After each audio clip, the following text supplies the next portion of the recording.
teoria pós-colonialista tem como objetivo analisar o complexo das relações de poder entre as diferentes nações que compõem a herança econômica, política e cultural da conquista colonial europeia, tal como se configura no presente momento, chamada, é claro, de pós-colonial. A teoria pós-colonial mostra-se particularmente forte na teoria e na análise literárias. Ela busca examinar tanto as obras literárias escritas do ponto de vista dominante, quanto aquelas escritas por pessoas pertencentes às nações dominadas. As narrativas imperiais são vistas como parte do processo de submissão dos povos colonizados. Já as obras escritas por grupos colonizados são analisadas como narrativa de resistência ao olhar e poder imperial. Levando em consideração que o discurso tem efeito de poder, o pós-colonialismo vai abordar duas grandes críticas, que são elas: relações de poder e criação de estereótipos, evidenciadas neste testemunho da escritora e feminista nigeriana Chimamanda Adichie, quando fala do perigo de uma única história.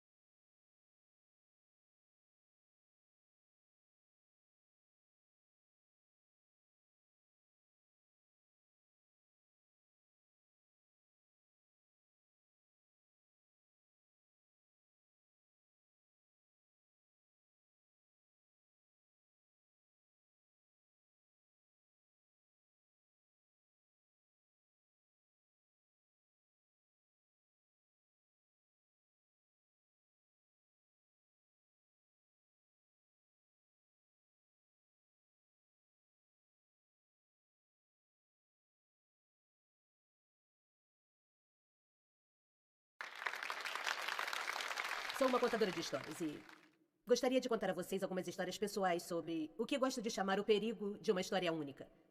Eu cresci num campus universitário no leste da Nigéria. Minha mãe diz que eu comecei a ler com 2 anos, mas eu acho que 4 é provavelmente mais próximo da verdade.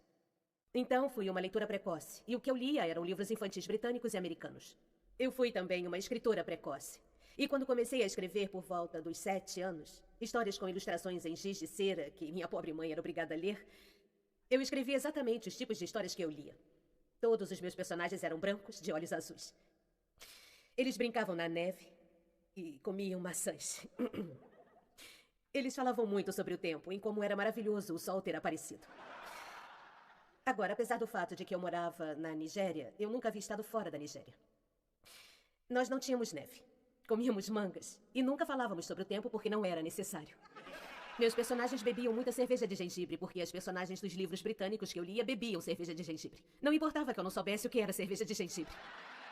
E por muitos anos depois, eu desejei desesperadamente experimentar cerveja de gengibre. Mas isso é outra história. A meu ver, o que isso demonstra é como somos impressionáveis e vulneráveis face a uma história, principalmente quando somos crianças. Porque tudo que eu havia lido eram livros nos quais as personagens eram estrangeiras. Eu me convenci de que os livros, por sua própria natureza, tinham que ser estrangeiros. E tinham que ser sobre coisas com as quais eu não podia me identificar. As coisas mudaram quando eu descobri os livros africanos.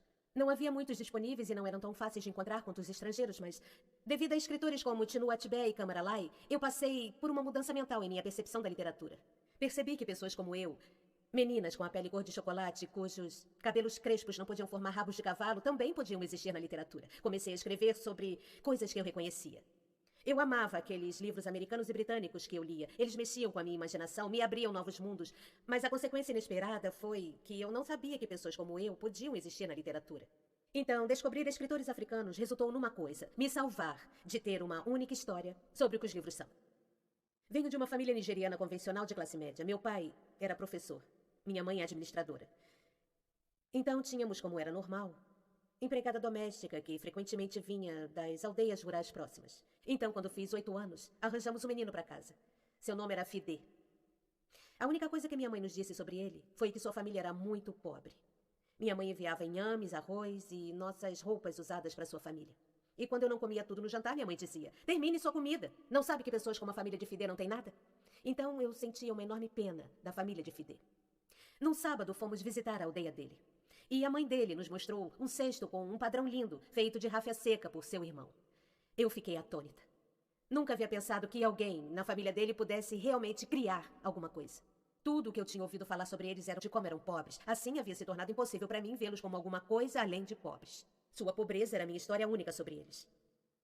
Anos mais tarde, pensei nisso quando deixei a Nigéria para cursar universidade nos Estados Unidos. Eu tinha 19 anos. Minha colega de quarto americana ficou chocada comigo. Ela perguntou onde eu tinha aprendido a falar inglês tão bem e ficou confusa quando eu disse que, por acaso, a Nigéria tinha o inglês como sua língua oficial. Ela perguntou se podia ouvir o que ela chamou de minha música tribal e, consequentemente, ficou desapontada quando eu toquei minha fita de Mariah Carey. Ela presumiu que eu não soubesse como usar o fogão. O que me impressionou foi que ela sentiu pena de mim antes mesmo de ter me visto. Sua posição padrão para comigo, como uma africana, era um tipo de arrogância bem intencionada, piedade. Minha colega de quarto tinha uma única história sobre a África, uma única história de catástrofe. Nessa única história não havia possibilidade dos africanos serem iguais a ela de jeito algum. Nenhuma possibilidade de sentimentos mais complexos do que piedade. Nenhuma possibilidade de uma conexão com humanos iguais. Devo dizer que antes de ir para os Estados Unidos não me identificava conscientemente como uma africana. Mas nos Estados Unidos, sempre que o tema África surgia, pessoas vinham a mim, não importava que eu não soubesse nada sobre a Namíbia. Mas acabei por abraçar essa nova identidade e, de muitas maneiras, agora eu penso em mim como uma africana. Mas ainda fico um pouco irritada quando referem-se à África como um país. O exemplo mais recente foi meu maravilhoso voo dos lagos, 2 dias atrás. Não fosse um anúncio de um voo da Virgin sobre o trabalho de caridade na Índia, África e outros países. Então, após ter passado vários anos nos Estados Unidos como uma africana, comecei a entender a reação da minha colega para comigo. Se eu não tivesse crescido na Nigéria, e se tudo que eu conhecesse sobre a África viesse das imagens populares, eu também pensaria que a África era um lugar de lindas paisagens, com maravilhosos animais e pessoas incompreensíveis, lutando guerras sem sentido, morrendo de pobreza e AIDS, incapazes de falar por eles mesmos, e esperando serem salvos por um estrangeiro, branco e gentil. Eu veria os africanos do mesmo jeito que eu, quando criança, havia visto a família de Fidé. Eu acho que essa única história da África vem da literatura ocidental. Então aqui temos uma citação de um mercador londrino chamado John Locke, que navegou até o oeste da África em 1561 e manteve um fascinante relato de sua viagem. Após referir-se aos negros africanos como bestas que não têm casas, ele escreve: eles também são pessoas sem cabeças, que têm sua boca e seus olhos em seus seios. Eu rio toda vez que leio isso, e alguém deve admirar a imaginação de John Locke. Mas o que é importante sobre sua escrita é que ela representa o início de uma tradição de contar histórias africanas no Ocidente. Uma tradição da África subsaariana como um lugar negativo, de diferenças, de escuridão, de pessoas que, nas palavras do maravilhoso poeta Rudyard Kipling, são metade demônio, metade criança. Então eu comecei a perceber que minha colega de quarto americana deve ter por toda a sua vida visto e ouvido diferentes versões de uma única história. Como um professor que uma vez me disse que meu romance não era autenticamente africano. Eu estava disposta a afirmar que havia uma série de coisas erradas com um romance, que ele havia falhado em vários lugares. Mas eu nunca teria imaginado que ele havia falhado em alcançar alguma coisa chamada autenticidade africana. Na verdade, eu não sabia o que era autenticidade africana. O professor me disse que minhas personagens pareciam muito com ele, um homem educado de classe média. Minhas personagens dirigiam carros, elas não estavam famintas. Por isso, não eram autenticamente africanas. Mas eu devo rapidamente acrescentar que eu também sou culpada na questão da única história.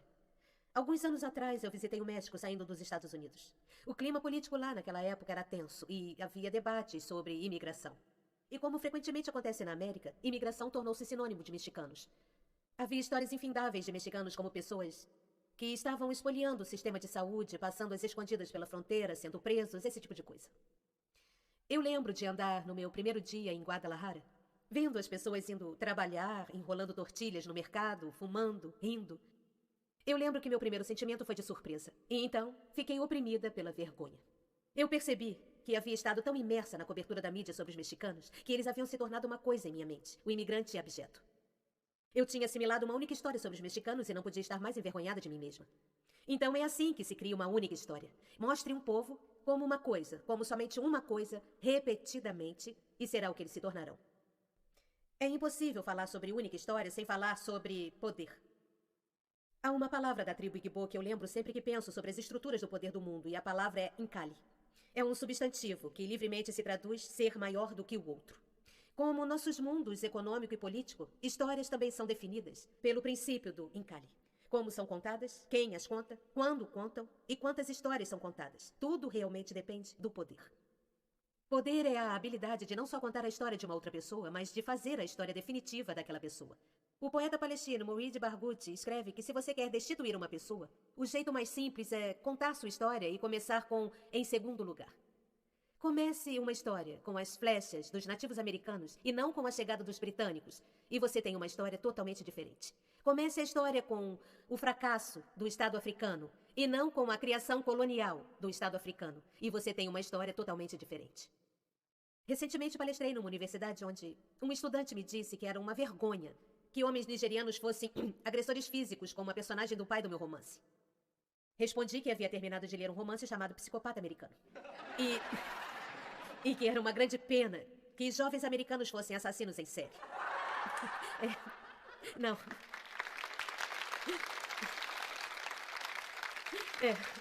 É óbvio que eu disse isso num leve ataque de irritação. Mas só que nunca havia me ocorrido pensar que só porque eu havia lido um romance no qual uma personagem era um assassino em série, que isso representava de alguma forma todos os americanos. E agora isso não é porque eu sou uma pessoa melhor do que aquele estudante, mas devido ao poder cultural e econômico da América, eu tinha muitas histórias sobre a América. Eu havia lido Tyler, Updike, Steinbeck e Gateskill. Eu não tinha uma única história sobre a América.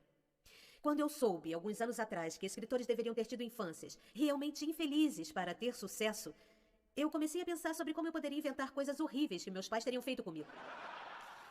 Mas a verdade é que eu tive uma infância muito feliz, cheia de risos e amor, em uma família muito unida.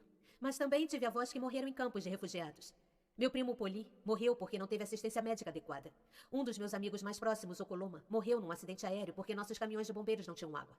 Eu cresci sob governos militares repressivos que desvalorizavam a educação, então, por vezes, meus pais não recebiam seus salários. E então, ainda criança, eu via a geleia desaparecer do café da manhã, depois a margarina desapareceu, depois o pão tornou-se muito caro, depois o leite ficou racionado.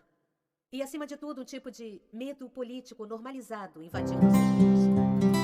Todas essas histórias fazem isso, mas existir somente nessas histórias negativas é superficializar minha experiência e negligenciar as muitas outras histórias que me formaram. A única história cria estereótipos. E o problema com estereótipos não é que eles sejam mentira, mas que eles sejam incompletos. Eles fazem uma história tornar-se a única história. Claro que a África é um continente repleto de catástrofes. Há as enormes, como as terríveis violações no Congo. E há as depressivas, como o fato de 5.000 pessoas candidatarem-se a uma vaga de emprego na Nigéria. Mas há outras histórias que não são sobre catástrofes. E é muito importante, é igualmente importante falar sobre elas. Eu sempre achei que era impossível me relacionar adequadamente com um lugar ou uma pessoa sem me relacionar com todas as histórias daquele lugar ou pessoa. A consequência de uma única história é essa. Ela rouba das pessoas sua dignidade. Faz o reconhecimento de nossa humanidade compartilhada difícil. Enfatiza como somos diferentes, em vez de como somos semelhantes.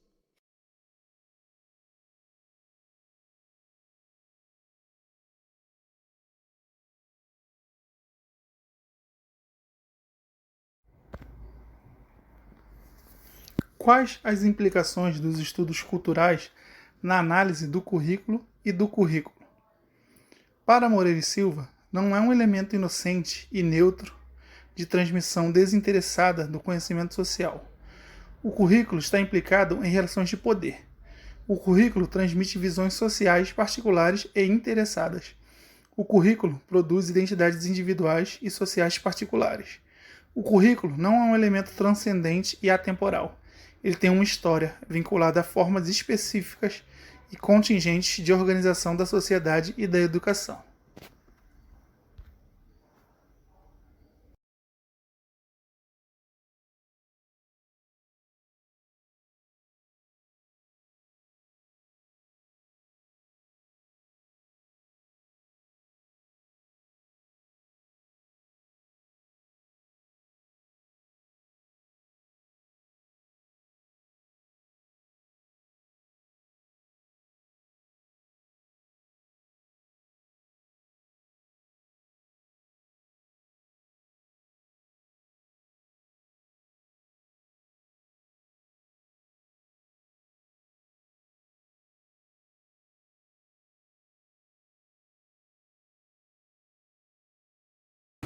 A teoria pós-colonial percebe o processo de dominação cultural como uma via de mão dupla, enfatizando os conceitos de hibridismo, tradução, mestiçagem como resultado de uma relação complexa em que tanto a cultura dominante quanto a cultura dominada são modificadas.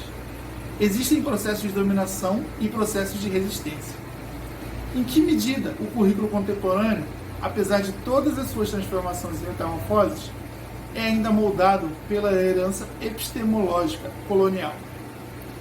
Como as formas culturais que estão no centro da sociedade de consumo contemporâneo expressam novas formas de imperialismo cultural? Uma perspectiva pós-colonial exige um currículo multicultural que não separe questões de conhecimentos, cultura e estética de questões de poder, política e interpretação. Ela reivindica fundamentalmente um currículo descolonizado.